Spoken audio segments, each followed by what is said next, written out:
At dahil nga mga kapitay ay patapos na ang summer, ay di aray ipapakita ko sa inyo ang pinuntahan naming ilog dinay sa may Chaong Quezon. Mga kapitay ay ang pagsaganda sadya ng ilog dinay sa may bayan ng Chaong Quezon. Ang isa pa sa pinakamaganda dinay mga kapitay ay pasok ang sasakyan papunta doon sa ilog.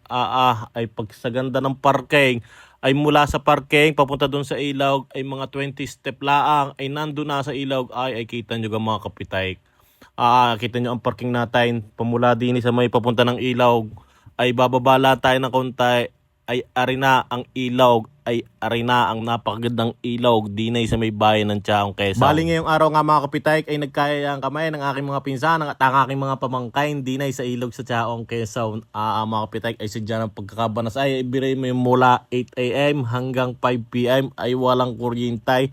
Ay sadyang ang pagkakabanas. Bali mga kapitay, sa mga gustong pumunta din ay ari na nga't ituturo ko na ang daan patungo doon. Bali din kami dumaan sa may Talisay, bypass road, papunta sa may Labas, papuntang Garcia. Yan mga kapitay, ay ari din nila naman. Bali mga kapitay, pagsapit natin ng bayan ng Chaong, din sa may Barangay Lusaka, makita natin yung McDonald's na yan, dire-diretso lamang. Pag nakita natin yung Andox, makita natin yung motor trade na yan, yung daan na yan, yung tinuturo kong yan, dyan papasok diyan. Ay dire-diretso lang mga kapitay.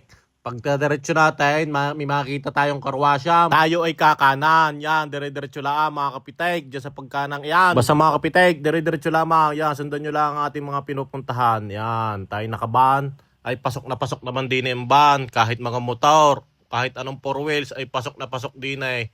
Ay mga kapitay, ay kita mo ga ang pagsaganda ng daan. Yan, sunsunin nyo lang ha, yung dinadaanan natin.